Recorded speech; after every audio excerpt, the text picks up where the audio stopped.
All right, so I'm David Wesely. I invented the first role-playing game in 1968. It is going to be staged again here tonight at 6 o'clock. Presumably, supposedly in this room, but I don't think this room's big enough.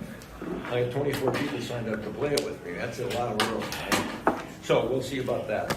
In any case, and I'll pass this on to David MeGarry. I'm David MeGarry.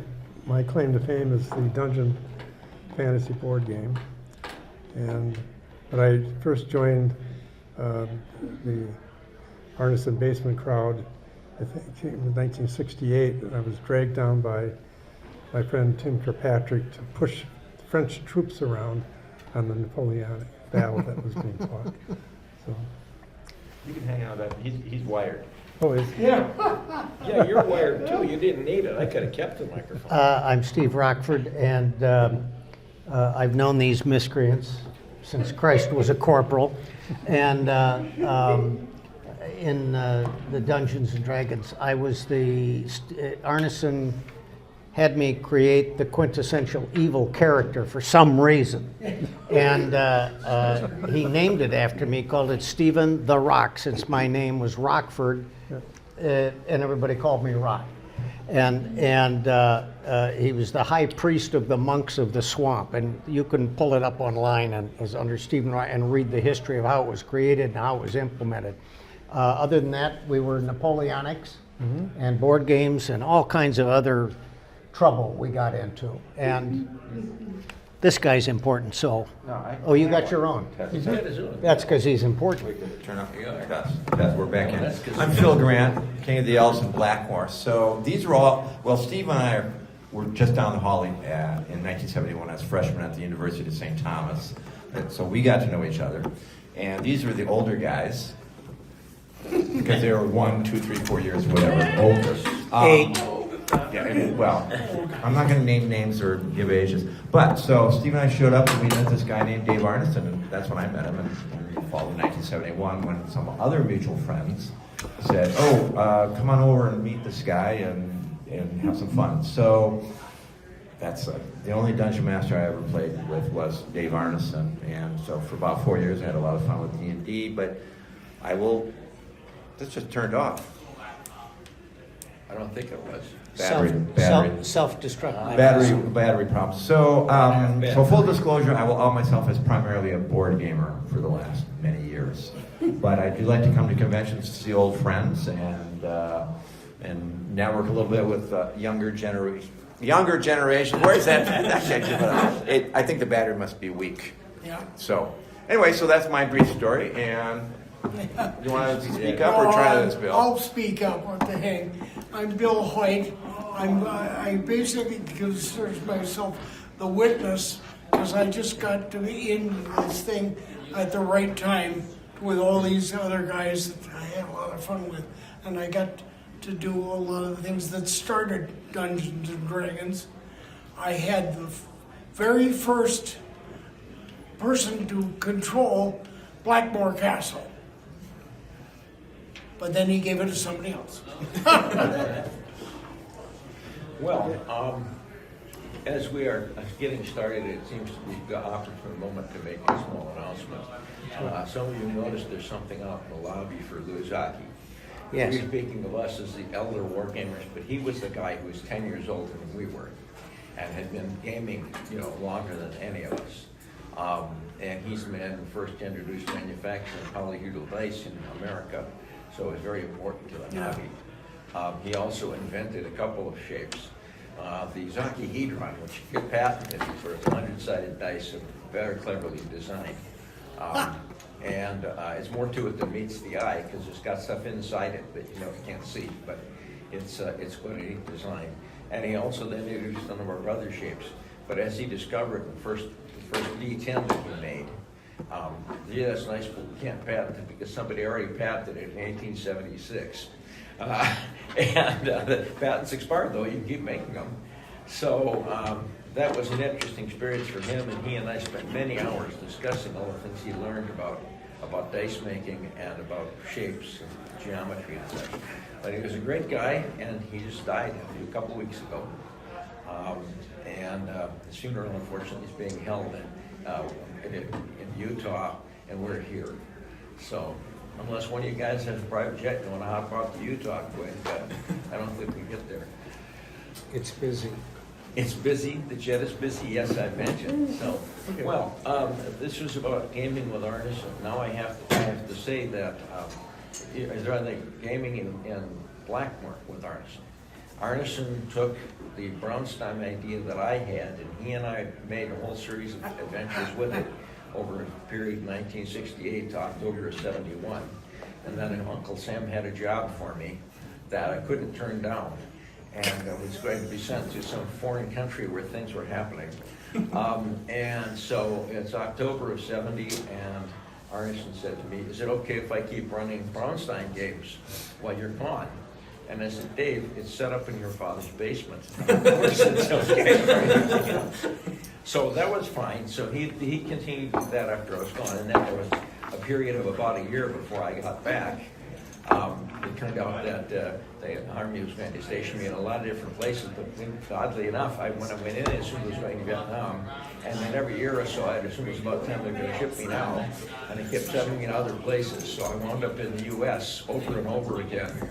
And finally, after 3 years, I came back, by the end of which time, Arneson had developed Blackmoor based on Brownstein, and based on Wayne Jenkins' Brownstone, Texas, Wild West role-playing game, which unfortunately Dwayne's been dead for many years now, and he gets almost no credit from anybody.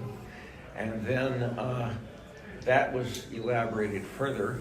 Mr. MeGarry invented Dungeon, which became, everybody explores dungeons, right? He's the one who nailed down the fact that that was like an essential activity. And Arneson was happy to incorporate that into his games on a regular basis instead of just once in a while than it had been previously. And then they went down to Lake Geneva to see Gary Gygax, because Gary he's a published author, and an assumption was, well, he knows how to get published. Nobody's taking our stuff. We're writing letters to companies, Milton Bradley, whoever, and they tell us it's crazy, they don't want it. So we'll talk to Gary, and we went down to show Gary Blackmoor and Dungeon, and he fell in love with it. And then by the time I got back, he and Arneson and the rest are fusing his Greyhawk game. He created a Greyhawk game based on Blackmoor. And then they're fusing the rules from Greyhawk and Blackmoor into something they hope they can find somebody they can sell it to. And I came back in time to be involved in playtesting. And that's my exposure to Blackmoor. I got these little snapshots of it when I'd be home on leave every once in a while. I'd play a couple hours of stuff with that Arneson house, right? And then I'd be off to some other place and get letters from now and then telling me what was going on. But my experience of playing Arneson's Blackmoor was very compartmentalized compared to these other guys who were with him a lot. Now that passes the torch to the Mr. Dungeon here. I'd just like to say you returned from Alaska in December of '72. Yep. Well, unfortunately, No, I think did Thanksgiving. not. No? Well, contrary to public opinion, I'm still there, but I'm astral projecting.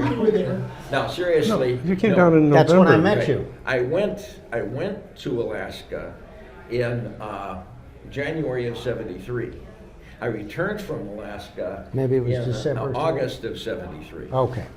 I thought it was leave But for Christmas. you were back for Thanksgiving, because that's when I showed you Dungeon. Yeah. Yeah, but that The was holiday season.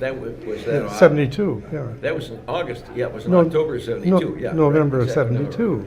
But the sequence of operations is, I know when I went to places in the Army that kind of stuck in my brain for some reason, right? And I came back went to Alaska thinking I was going to be up there for the next 3 years, and then the war ended in Vietnam, and they had a whole bunch of us who were told we could go home now. Okay. So I got about 6 months up there instead of the 3 years I'd anticipated, right? And I came back down and went back to gaming with my buddies and got to see a lot more of Blackmoor and proto D&D than I had previously, right? So I'm trying to understand, it's a Q&A, so I'd really like to hear questions. All right, let's do some Q&As then. Yeah. Somebody raise their hand. All right, Okay. go ahead. Hi, fellas. My name is Dominic Martin. I'm actually writing a book on the history of D&D, so I just had Okay. to come here And I've got a pretty big question about the influence of some English wargamers on the Twin Cities. Did you guys read Featherstone and Bath and the Wargamers newsletter, that kind of stuff? Featherstone? Yeah. I don't know anybody. Never met them. Never met, but the Twin Cities were unusual. And this, I'm going to quote Mike Carr, who was unable to be here this weekend, but he was what was his role? He was a cleric. He was the original cleric in D&D. He said that what we didn't realize, I certainly didn't realize in the early 70s, was the Twin Cities was very unusual in having a number of gamers. A lot of gamers across the country were by themselves, or maybe one friend in some town or city. Yeah. We had all of us and a bunch more. I was at St. Thomas. In fact, I just found I forgot to bring the photos to you. Were you involved in the Battle of the Nations? Were any of you guys Battle of the Nations at St. Thomas? So the other role we had with Dave Arneson, sidebar, was his Napoleonic campaigns. Yeah. And in that capacity, sometimes as a St. Thomas student, I could book space. So we had a giant naval battle that really didn't turn into much of a battle because everybody was afraid to risk their fleet. But And I got the money from the college. That's what put on that stuff. oh, that's how you all that- got it. Okay. I'm a All right. business guy. Yeah, Come you are a on. business guy, so you're doing that. Anyway, so that was a sidebar. So a lot of us, and I didn't know this coming out of, I was out of Mitchell, South Dakota, where I was pretty much the only guy who was familiar with Avalon Hill games and this and that, but I had reached out, made friends with Mike Carr, and he had me come up to the Twin Cities, start meeting people, and then I went to St. Thomas over in St. Paul, and that's when I got fully Yeah, active. And a lot of people had, We had one big Napoleonic get-together yes. where we were the heads of our respective nations. You mean the Battle of the Nations? Well, I don't know if it no, was- no, or we did others. the French Revolution. Yes, the French Revolution. And we did the French Revolution at St. Thomas. Yeah, And we did that when I came back from Alaska. right. So So I I got to play Marie Antoinette. I was not involved in that part. So back to your question, the history. Yes. So history. Where was I going Donald with this? Featherstone and Tony Bath, or wargaming methods? So Featherstone is a name I remember because early on, again, if you're by yourself in a small town pre-internet, it's you get a game and you subscribe to the Avalon Hill General. Yes. You see more names and you start connecting with a few here and there. And so at some point, I ran across Featherstone. I might have had a couple copies of it, one of his publications way back. But I can't. That's it. I've exhausted my knowledge of Feather. And the other guy's name doesn't ring a bell at all. So. Okay. I was aware of their existence because they were Yeah. popping up in War Games magazines and stuff. Yeah. And because Featherstone wrote 3 books: War Games, Naval War Games, and Air War Games. And yeah, clever titles. But you know, when you're first print out, you can call your book if you want. Yeah.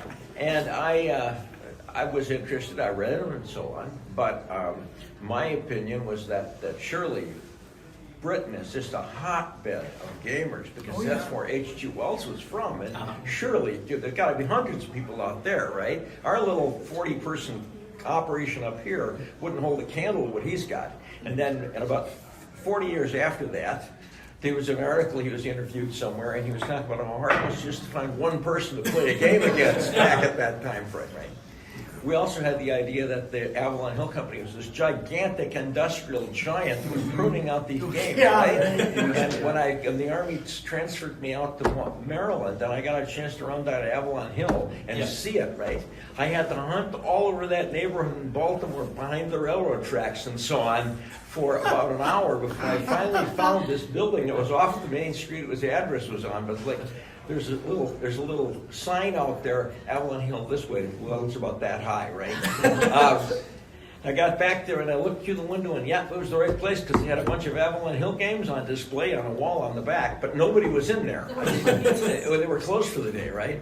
And that's when I discovered that Avalon Hill had gone belly up in 1963 and been taken over by its creditors, and that they were operating with a staff of 4 people all the way through those years when we thought that was just like Mecca, right? There's gamers everywhere. Not a chance, no. Okay. So does that?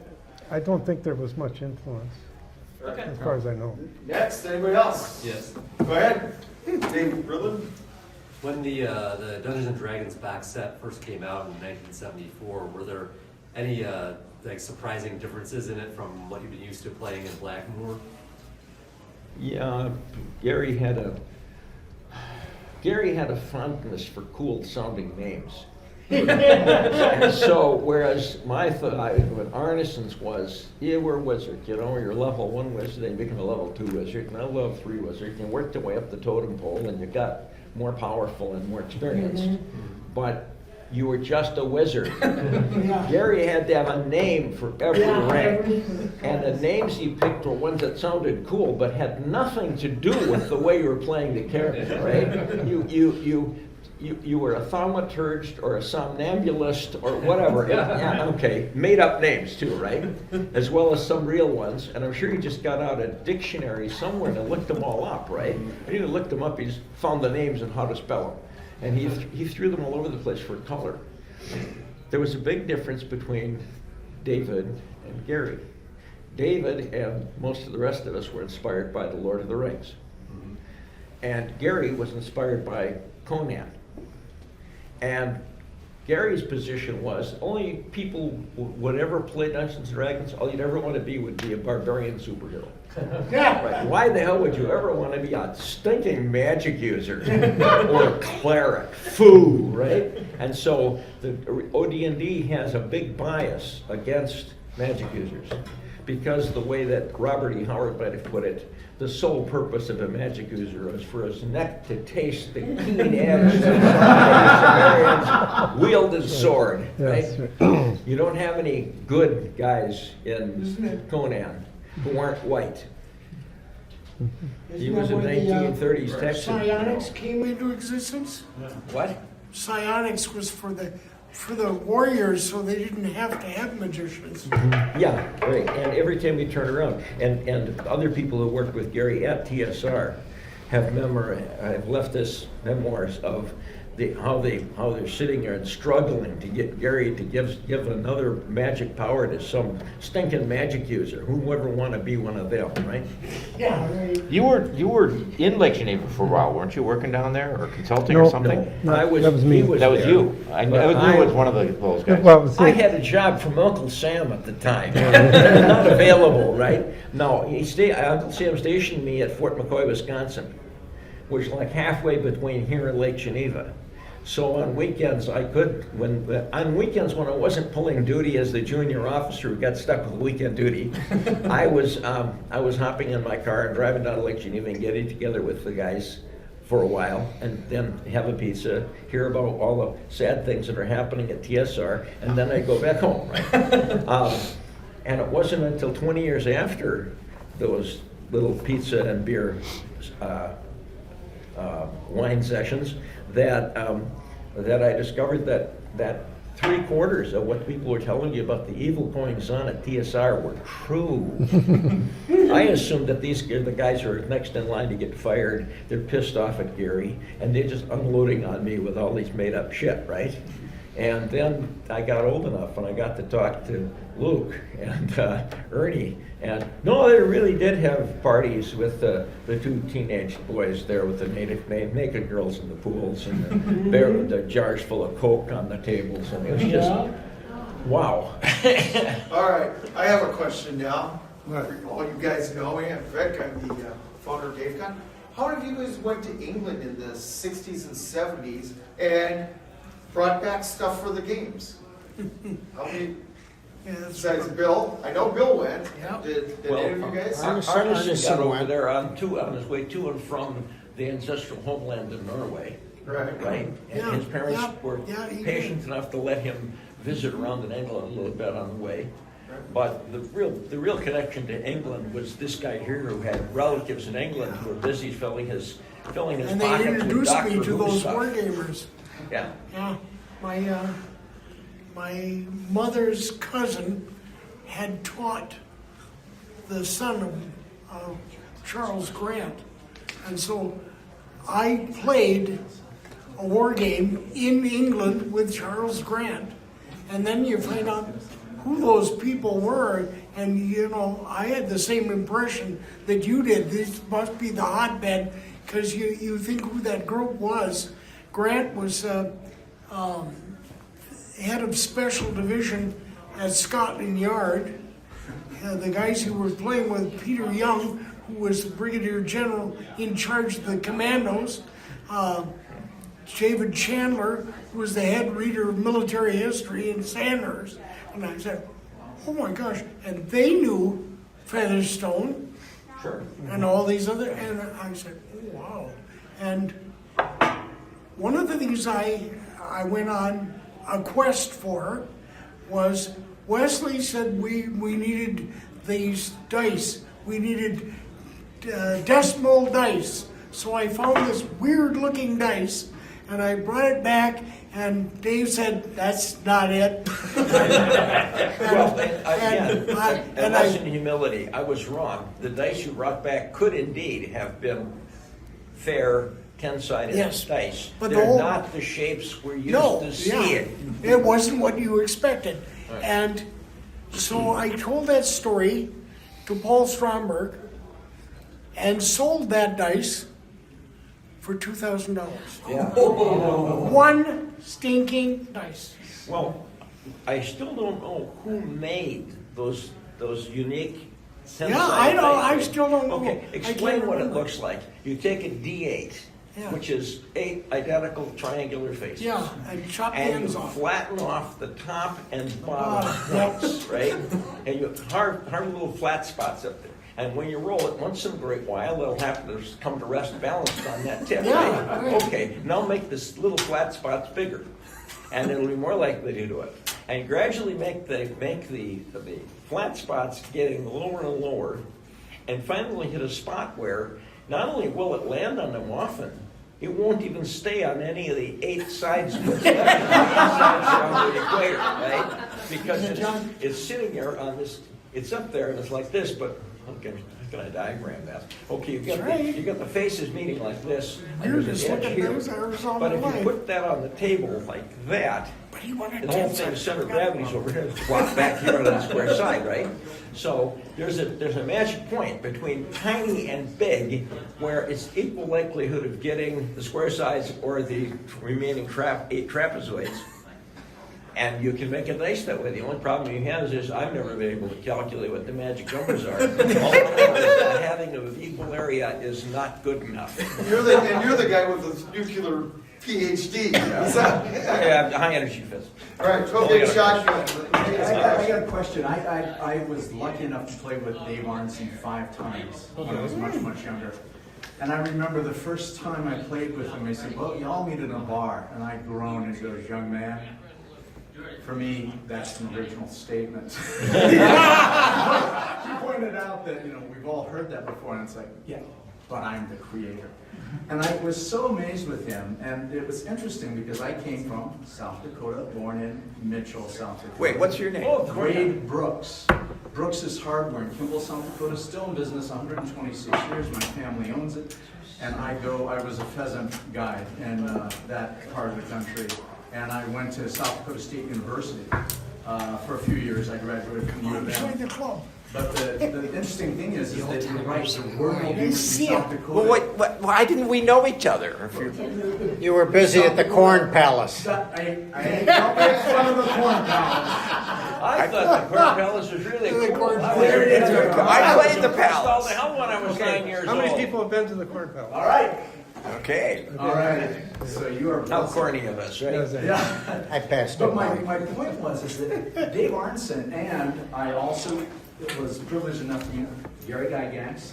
I was at the 1981 Gen Con when I met him. Okay. I started gaming in '76, which of course is decades after you also. Well, so you're young. I am. I'm 61, going to be 62. Well, yes, 76 is decades after I started gaming, but of course, not decades after. Okay. All right. That's only 8 years after. Right, and what I was surprised is that how much it changed depending upon who the Games Master was, because I got to watch Gary Games Master. I got to play with Dave Arneson. I mentioned that I had never actually met Ernie, but I had seen him. And it's like an entirely different thing. And gentlemen, my start was also at this historical gaming. I'm part of the St. Paul Regulars. The rest of my crew is at Little Wars in Chicago. And that's where they're gaming their Napoleonics, their American Civil War, their American Revolutionary. And Johnson? Wrong. Well, who's the big war gamer with the gigantic Napoleonic armies in Chicago? Oh, well, there's several, but the guy that I know is Kevin, his last name, he's the president of the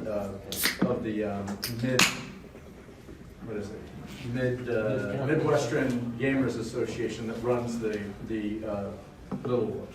Well, it occurs to me that the guy I'm thinking of was Do you know the probably guy 10 he's years talking older about? than me, which means he's probably no longer with us. Oh, well. Not so far, anyway. Vic, let's get an intro from the gentleman who just joined us up Ken here. Shepro here has joined us on the right-hand side. He's an original Blackmoor player. I don't remember what his original title was, though. What were you, Mr. Shepro? I think at one point I was the Peshwa. Yes, he was Chapeau the Chapeau the Peshwa. He had Artison's giant Yes. second Napoleonic campaign. And what years would that have been? Well, I first met Mr. Wesely when he was a mere second lieutenant in the ordnance at Aberdeen Proving Grounds. And I was a senior at Johns Hopkins University in Baltimore. And a couple of my friends were ROTC. And one day they said, there's this guy coming down from Aberdeen, and he wants to get us involved in something he's doing up in the Twin Cities. And so I think we all, actually at that point I was down with one of the RTC guys in Washington, D.C. at grad school. This is so long ago that to get to Baltimore, we didn't take I-95, we took the Baltimore-Washington Parkway, drove up there. In the dorm room, the freshman dorms, they had a nice big room with a couch, and we went up there, and we would generally get there around 5 o'clock, and then we would, he taught us, the first time I think was a Civil War battle, and was the Battle of Key Blanks, Virginia. That's good. Yeah, the reason it was Key Blanks was that Dave had a little town in the middle, and he had a box, and the box on it said Key Blanks. So but that was our introduction to a lot of the Napoleonic stuff.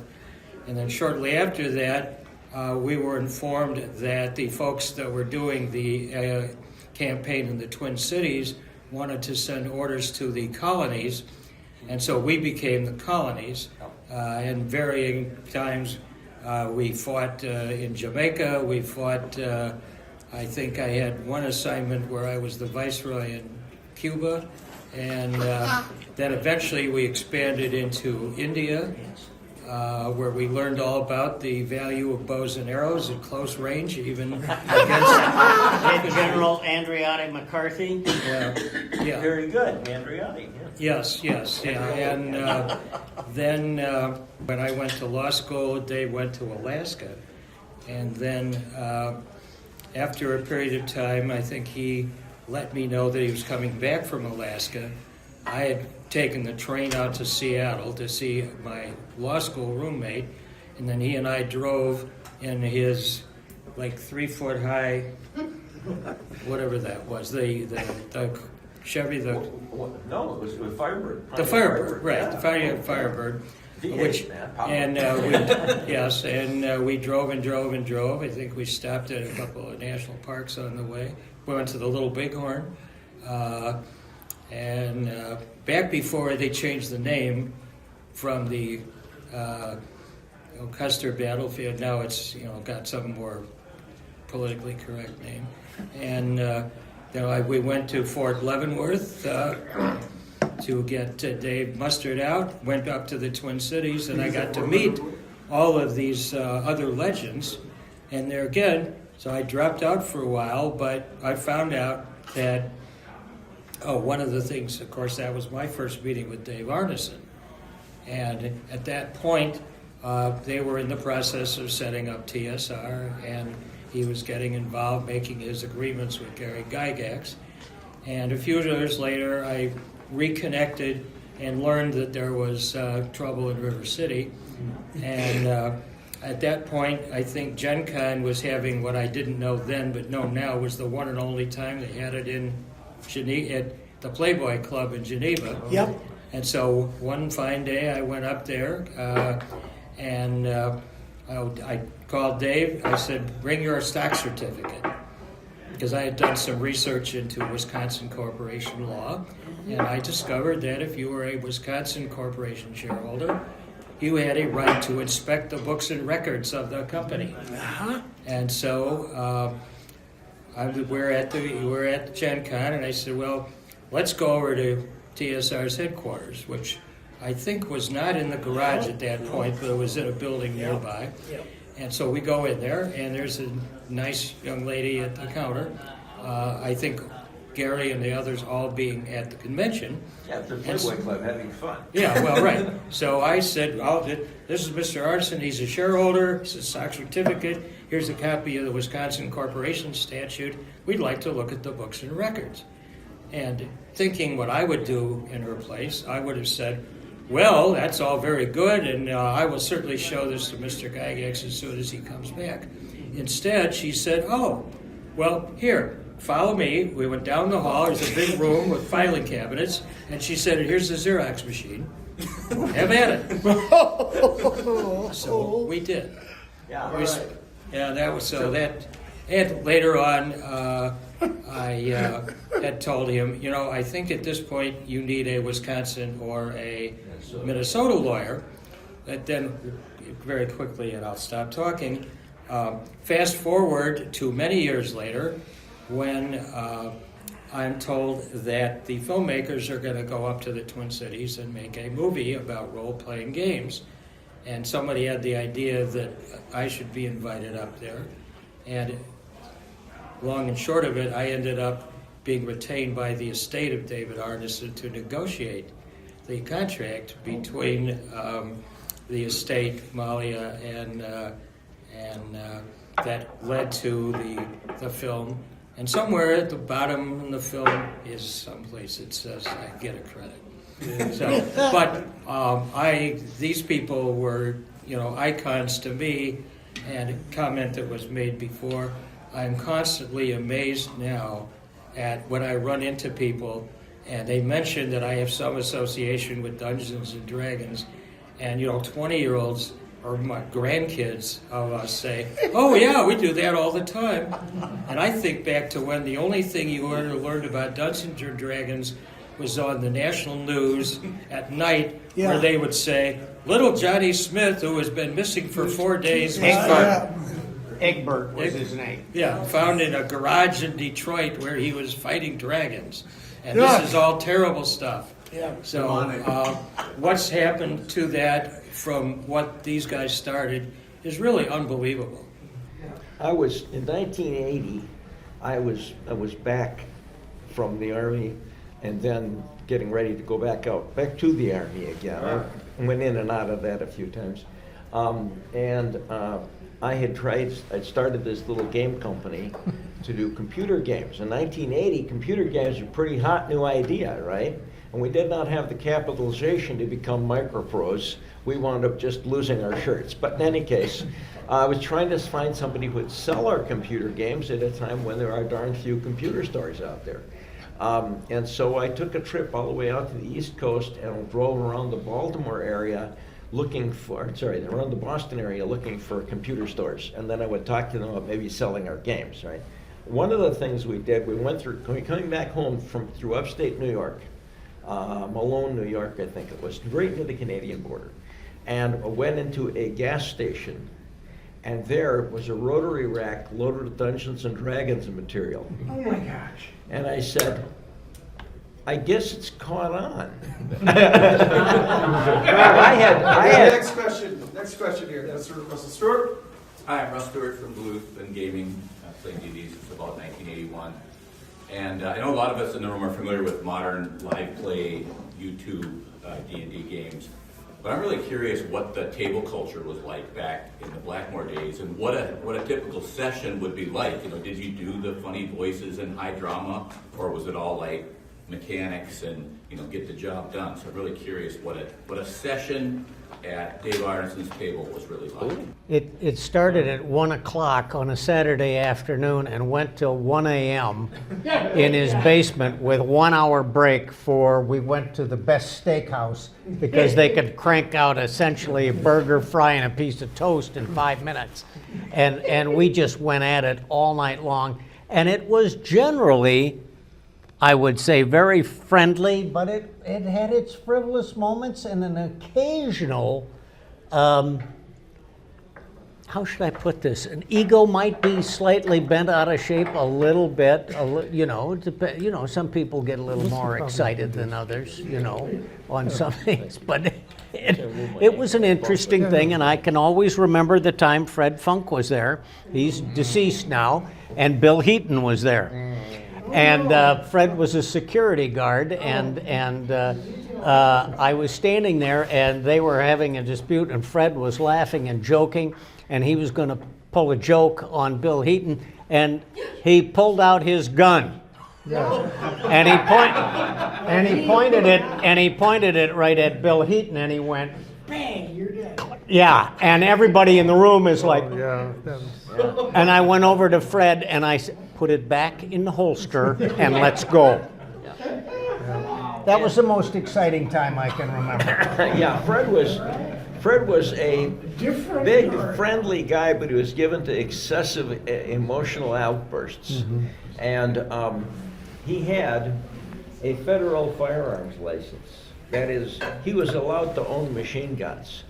Yeah. Because his father was a mover and shaker in Minnesota and Twin Cities area politics, and therefore had all the necessary leverage to get his somewhat unstable son a firearms license for machine guns, right? So Fred did a number of grandiose things, including suggesting he'd shoot an apple off somebody's head if they just hold the apple, and so on, right?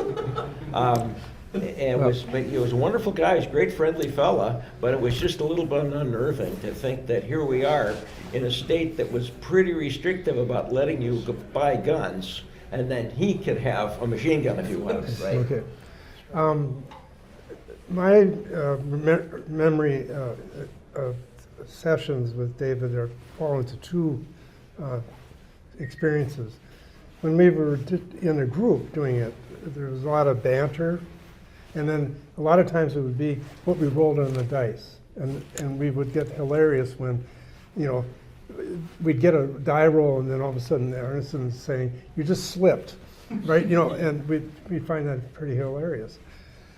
There were other times when I did a lot of solo gaming with David on Dungeons in Blackmoor. And one of the things that happened was that David had worked a relationship with who did Outdoor Survival? Evelyn Hill. Yeah. No, but they manufactured it. There was another company. I forget. But that company gave David a prototype of Outdoor Survival in I think it was the spring of 1972. And he swore me to secrecy after everybody else fled. And so then we play tested that. That's how we did a lot of sessions where we were using the Outdoor Survival system to try to see how that would work with David's Blackmoor experiences. And I think he had to send it back in September of '72. And I think one of the things we discovered was that the starvation rules, you had to keep feeding yourself, were way too restrictive, right? You just weren't finding food all the time. You were dying too often from starvation. So I think they had to make a modification. But I had a lot of solo sessions with David, with the different characters that I had. But then we would also have group sessions. And he even sometimes engineered at a distance ideas. Dan Nicholson was the merchant, as we mentioned, and I was the thief. Mike Carr was the high priest. And Dan was down in Rochester, Minnesota, which is about, an hour and a half away. And he had a job, and so Yeah. David, yeah, it's not like the rest of us, right? I was a student. Now, I guess the point is that David set up a scenario where I could rob the merchant, and so I explained. I wrote down my orders, as to what I wanted to do. I was going to dig a tunnel from my building. I had buildings, and Dan had his buildings, and I dug a tunnel, the nearest one from mine to his warehouse, and then just before the wall, would be, I had 70 men. And I sent them to make a diversion out in the main square, and that was successful. But Dan was not there. He had to. Arneson would write to Dan or talk to him on the phone and say, "This is what's happening." You tell about the diversion, and Dan reacted to the diversion. I broke through the wall and I stole everything out of the the warehouse, and he didn't know it until he finally went down. So that, but Arneson learned how to make that sort of at a distance system work, so these are a lot of practice stuff. And he evolved as a referee over the years, and the sophistication of the scenarios he would set up for us, so that's my experience. Well, Arneson's, something was of great value to all of us in the group in terms of developing our role-playing, was that at a time when there was no internet, and when long-distance charges were pretty severe, when you tried to phone somebody, Arneson's father was a significant person in Northwestern Bell Telephone. He was in charge of international sales. And so on one occasion when David and I were up at his grandfather's cabin in northern Minnesota, we went into town for something and we needed to check back on something in the Twin Cities. Arneson walked into a phone booth, dropped his dime, which of course tells you how long ago it was. Yeah. And when the operator came on, he dialed low, and when the operator came on, he said, "My name is David Arneson, and my access code is 458-4956. Right. And the person at the other end said, "Yes, Mr. Arneson," and connected him. He could have, with that bluff, well, bluff isn't quite right, because he actually did have a calling card that his father got issued to him, right? But he could have called Tony Bath if he wanted to, and then his dad would have probably raised hell, but All right, Miss Donna Gygax. Yeah. The late wife, was married to Ernie. Well, how many of you played with little Ernie the Barbarian? Well, I did. Was that at 330 Center Street or at Horticultural Well, Hall? I only played at 330 Center Street. In fact, I never actually played at 330 Center Street. I got to sleep on the floor in the living room one night when we all showed up for the night before Gary had Gen Con. And we were wondering how we were going to stay, and he found everybody else was sacking out on the hard floor, so why not, right? But that, of course, is when I was young and strong and, airborne or whatever, right? But I got to play games with Ernie in them, but it was always over at TSR headquarters or the horticultural, all that kind of thing, right? And then as the years went by and everybody got older, I got to play in games at Gen Cons and such that Ernie was at as well, right? So I did get to meet him a number of times. And I recognize he had a somewhat anomalous position in the power structure down there because he was the heir apparent.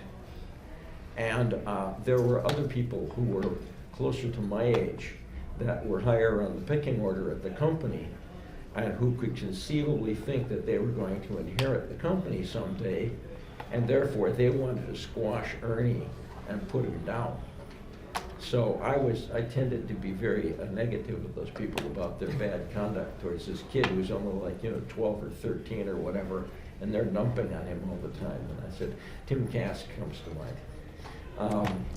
So there was some inning and outing on that. But again, I was one of the rarities. I was a TSR stockholder who didn't have a job at TSR.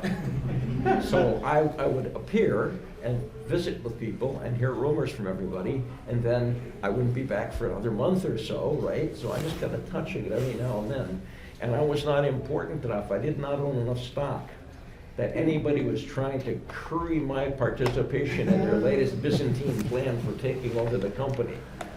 So I just got to see the chips fly every now and then, and shit like that happened. You were closer to the ringside than I was. Well, I first got to play with Ernie when we went down to visit and show off our games. And so he sat next to Gary while we tried to teach them how to be role players. And we weren't very good teachers. You know, it took a bit to finally get them to take over. I mean, I was the leader, but the idea was that we get them going enough so that they would naturally want to take over and say, we're going to go over here or go over there. But they're always looking at me. And so in desperation, I looked at Arneson, and he looked back, and I just said, I'm checking for a secret entrance. Now, there wasn't one there, as far as I know. But David said, oh, yes, you find one. Yes. And something comes out of it. I mean, you know, there's different stories. People remember that procession slightly differently. But for me, it was that look at Arneson to say, they're not getting it. We've got to do something.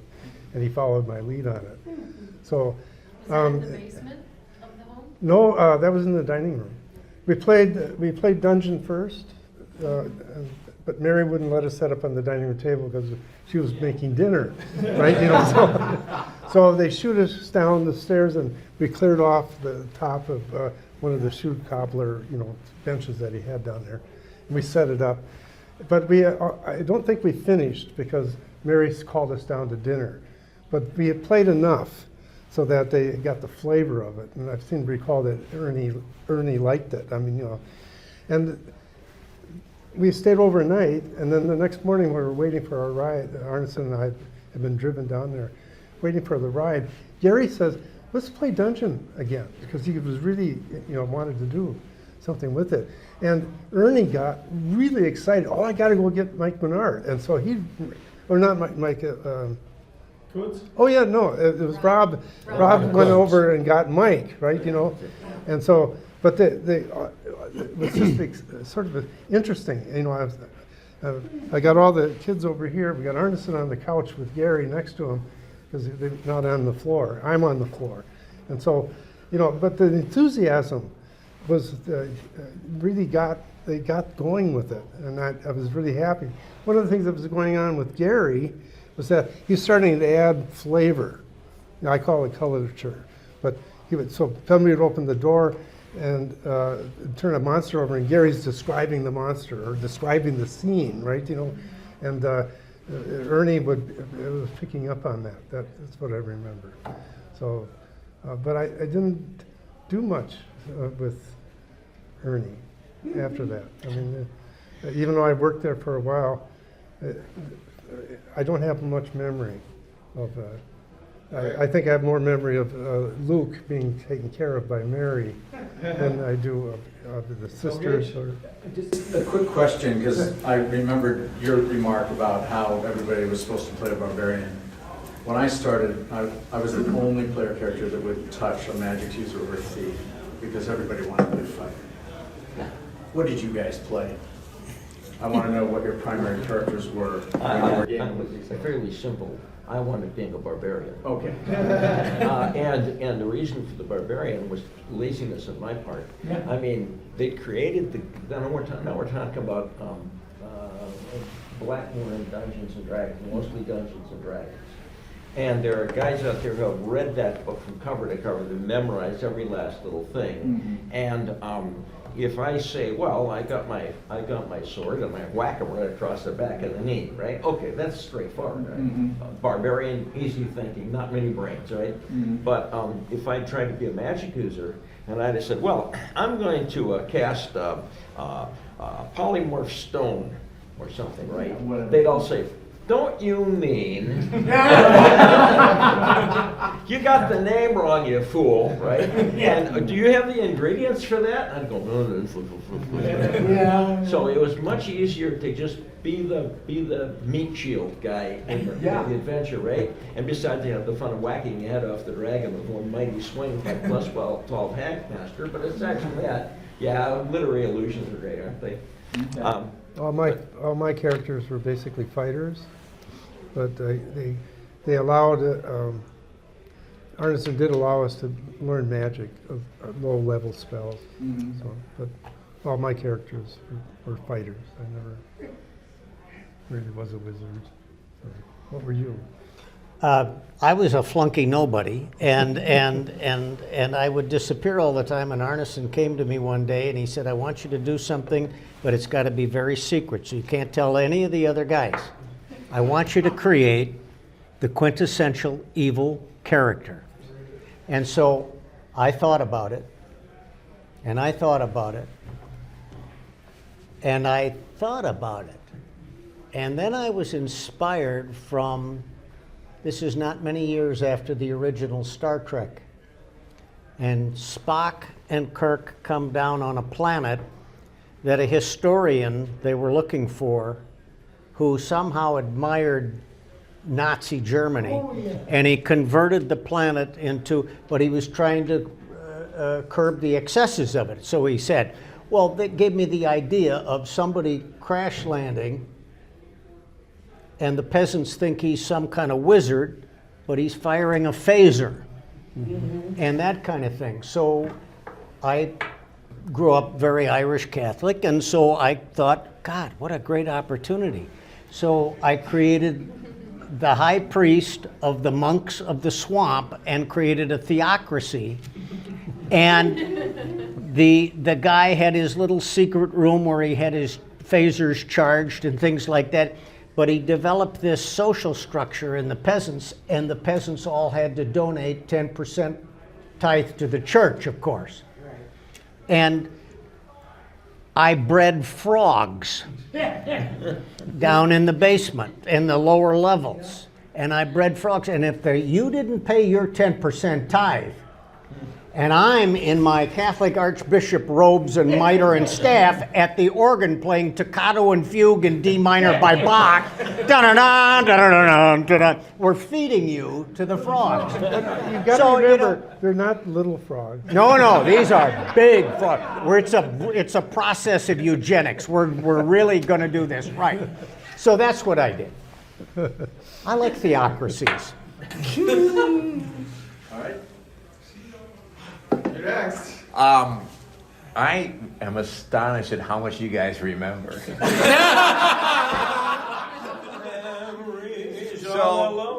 So I show up as this innocent young fellow from Mitchell, South Dakota.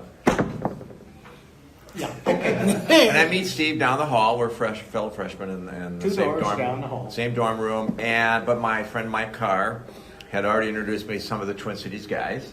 And he showed up and he said, well, you got to meet Dave Arneson because he's probably going to want to put you into the Blackmoor right. as well as the Napoleonic. So I ended up doing this like a ready-made social circle for a young guy.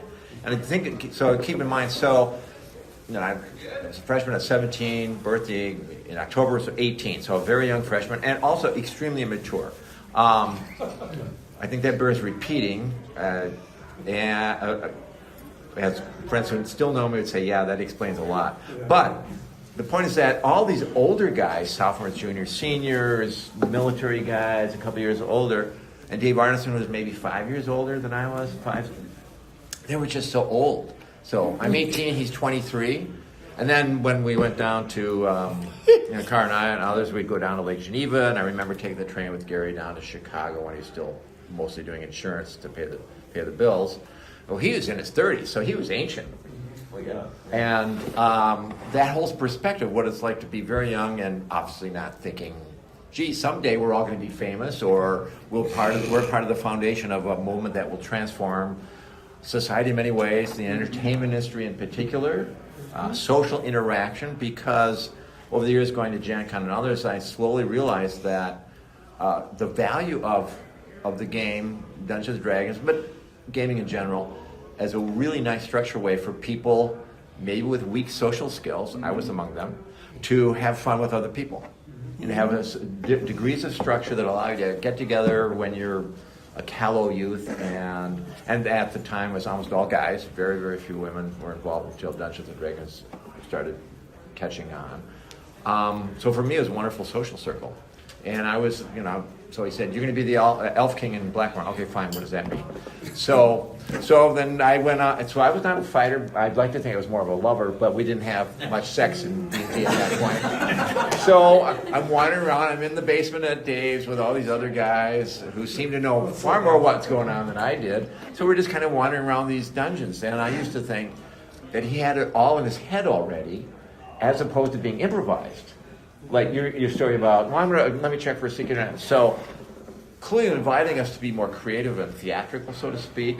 But I was always a rule follower. It's like, well, can I do this? And he would often say something, well, you could try, or roll the dice, or do something.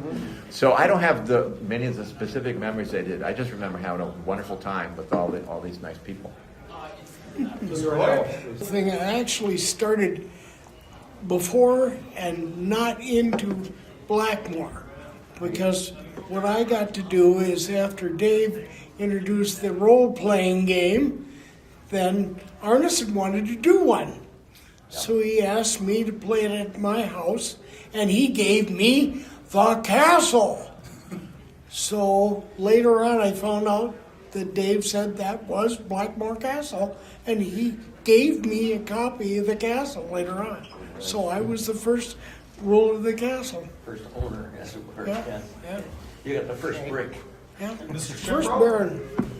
Well, I think I was sort of a latecomer to the original Dave Arneson contact, but what always struck me, because I like to collect information, and I remember the first time Dave showed me some of his research, and this is before the internet, before you could punch in and say, just to some disembodied female voice, send me the order of battle for the British in 1763. Yeah. But Dave had compiled meticulous handwritten records of everything you could imagine that was necessary. He had every ship and every navy in Europe, together with their armaments, their crew, their commanders. Same thing for the armies, which made possible the scale of the Napoleonic game that got put together. And I also remember being struck, some of you have alluded to this, when he was refereeing, he had a way of elaborating on things that happened that made it a lot more fun. You'd say, I'd knock on the door, what's behind the door? And sometimes it would launch into a whole cacophony of things that were behind the door.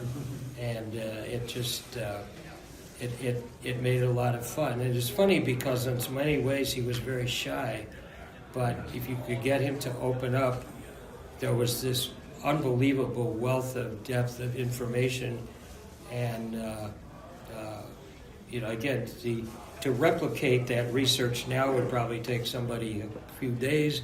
This took years, and you'd go to the library. Oh yeah, well that manuscript that's in a library in Denver, and we can send for it, and maybe you'll get it. Or well, that's in the Maryland archives, and having done a lot of that myself early on, not that early on, looking just family information, it's not easy, and I mean it's a whole vocation in and of itself, and I think that was one of the things that made everything about these guys working with him so attractive and popular. So did you have a character? As the movie says, I said in the movie, I had never played Dungeons and Dragons. The first time I ever actually played Dungeons and Dragons was when you guys had the 25th or something anniversary, and I came up and I was Malia's bodyguard. So, Anybody else? Malia is David's daughter. Just one remark, gentlemen, what you guys did was astonishing. Did you ever dream that what you would do with Dave Arneson, with Gygax, with yourselves, would affect the world as it has? I mean, it's astonishing, like you said, what you've achieved and accomplished. And you're precursors, because I was a lawyer, I'm from Michigan. I have a huge game following of my own. But you guys are the trailblazers of this most amazing. I mean, look at, we have conventions, we have games that are spin-offs of games that are spin-offs of your game. Yeah. And it is astonishing to me how much everybody in this room, how much everybody, frankly, on this planet owes you. And I wanted to Well, thank I'd you. like them all to send me a penny of. I'm not greedy, I'll take a penny. Right. to your point, Yes, sir. when my wife and I came up here for Articon in the fall, Yeah. and I was just getting over some of my medical issues, and so we weren't going real far, but we decided to go to lunch, and there was a nice little English pub on the far side of the parking lot where they had the hotel. And we go there, and a nice English pub, and the nice young lady who couldn't have been more than about 20 or 21 says, she overheard us. She said, "Are you from out of town?" "Yeah." "Well, why are you here?" "Well, we're here for a convention." And she said, "Oh, well, what are you doing?" I said, "Well, it's about Dungeons and Dragons." And she said, "Oh, my friends play that all the time." Isn't that And astonishing? so it isn't even just what you would say the gamers. Right. You say it's everybody. Knows And who we are. I, for one, am in awe. I mean, it's, I can't even find a historical analogy to somebody that started something like this, and then, 3 or 4 generations later, the whole world is doing it. Well, I can think of 2 bicycle mechanics from Ohio. I mean, I've had some questions about parallels, in historical development things, right? And where do we stand? Grandfather of this, great grandfather of that, and so on, right? And I like to say that, well, in terms of the role-playing games, I'm like Octave Chanute. Everybody knows who he is, right? Okay. Well, he was developing gliders. Effectively, they were hang gliders. They were big box kites on the things, and he'd get up on hills and jump off the top of hills and glide miles out, about hundreds of yards out across the valley. And if he could find a place with a high enough hill, he could glide miles, right? And he's doing this, and he's trying to make them better and lighter and so on. And there's these 2 bicycle mechanics from Ohio that engage in enthusiastic correspondence with him. And if you've seen what the Wright Flyer looks like, that's one of his gliders, the last of his gliders, with an engine added to it. So, As I recall, I learned later that Mr. Langley's machine actually would have flown, and he would have been first. yeah, only if they knew how to pilot it. Yeah. And it was a strange thing that H.G. Wells had written a story back about 10 years earlier, in which their people are visiting the monument, the first man to fly, and how he broke the ice and he got the first working airplane. Now, of course, this is 1890 something. He's writing the story, right? But it's supposedly set in like 1920. And they're standing here in front of the monument, and how this guy is the first one to ever fly, and of course he was killed in the crash. But he didn't know how to pilot the thing. He just knew how to build one to get off the ground. And then while he's trying to fight with the air currents and everything else, he piles in. But he demonstrated he could fly for like 20 minutes, right? So it's an interesting H.G. Wells once again foreshadowing something of the future. To answer your question, I had it, when I invented Dungeon, I had it be a mass market game. Yes. I mean, that was my goal. I approached Parker Brothers, right, and got the rejection letter. Yeah. which is why I went with Gary. But I don't know whether I would have thought about the impact. Yeah. That's what you're sort of asking. Yeah. I don't think I would have thought about that. As it started to develop, I recognized early on that we were giving a language to people that had social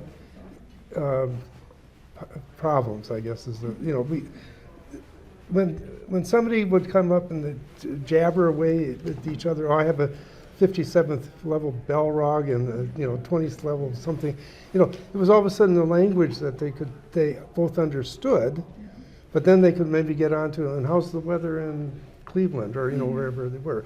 But I recognize there's a therapeutic piece to what this does. It also creates community, and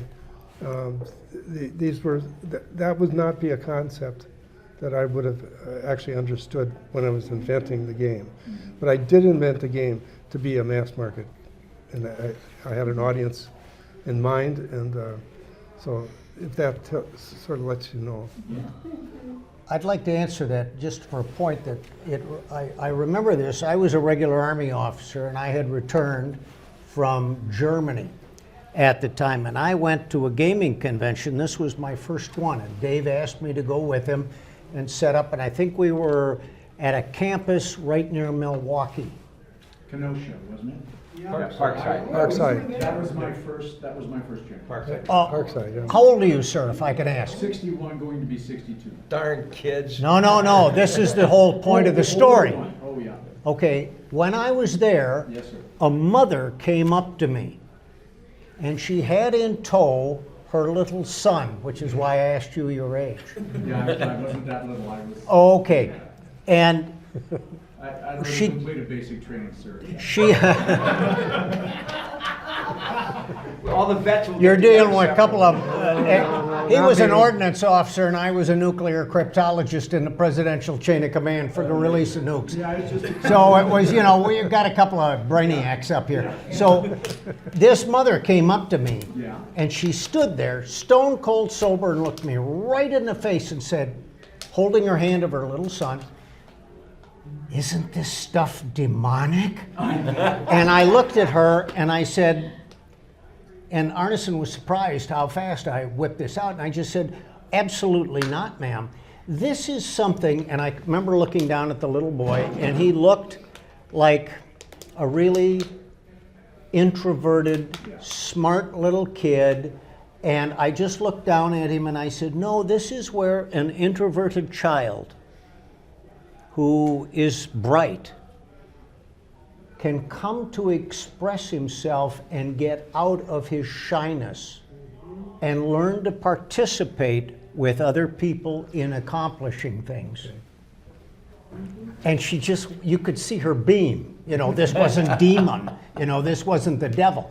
And I gave that little short thing, and afterwards Dave went, "God, that was good."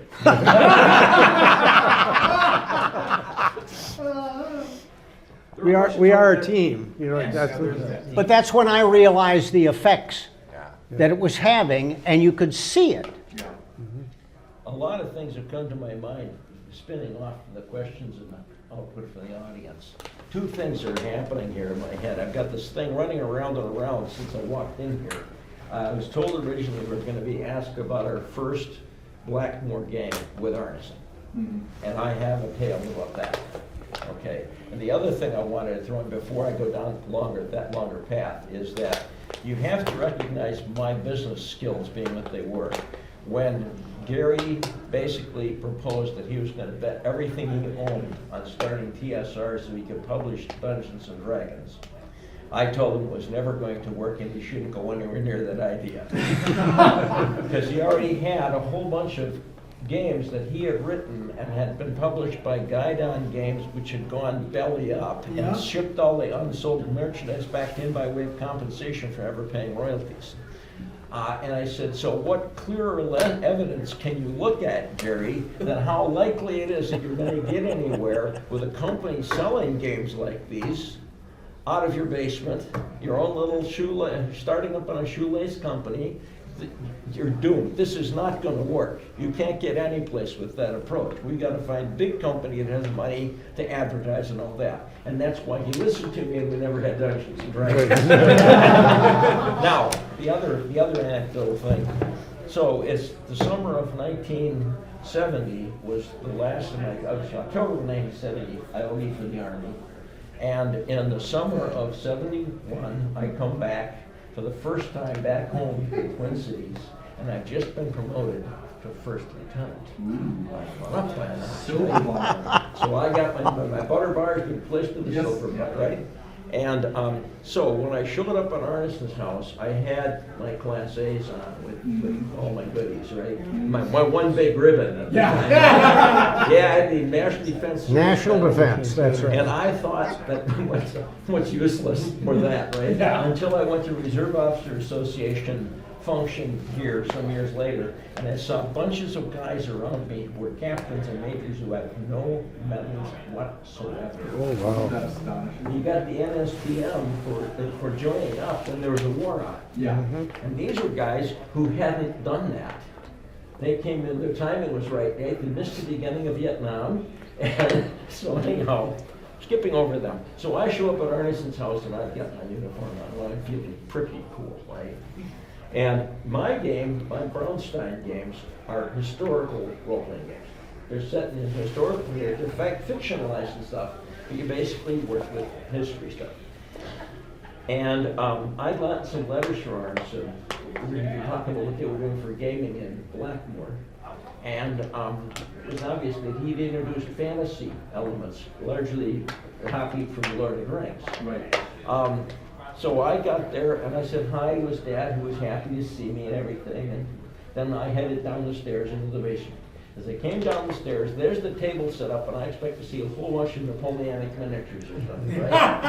And I see a bunch of, plastic dinosaur figures with clay wings attached to them, dragons, and odd little creatures running around with some medieval type, Viking type things being used for barbarians and all that. I'm looking at it, and I'm looking at it, and the guys are saying, so the Balrog is going to attack us from the left-hand side, you know.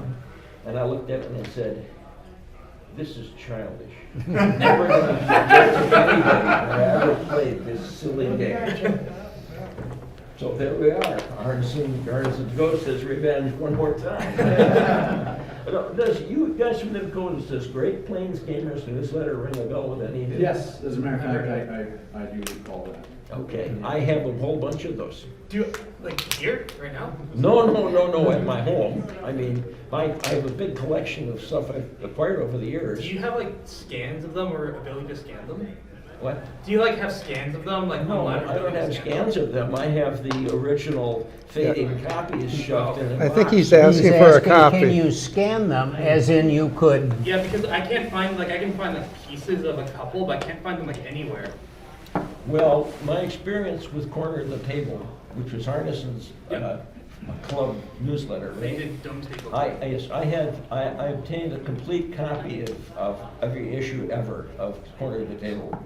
And then I went down to Omaha and talked to somebody down there who disposes of Paul Sternberg, yes, who disposes of estate sale stuff, right? And I talked to him about that because he found out I had them and he was interested in getting them from me. And we negotiated it back and forth, and ultimately he got the collection from me, but I have a complete additional set. The catch was, however, that what I had were not all originals. They were in many cases scans.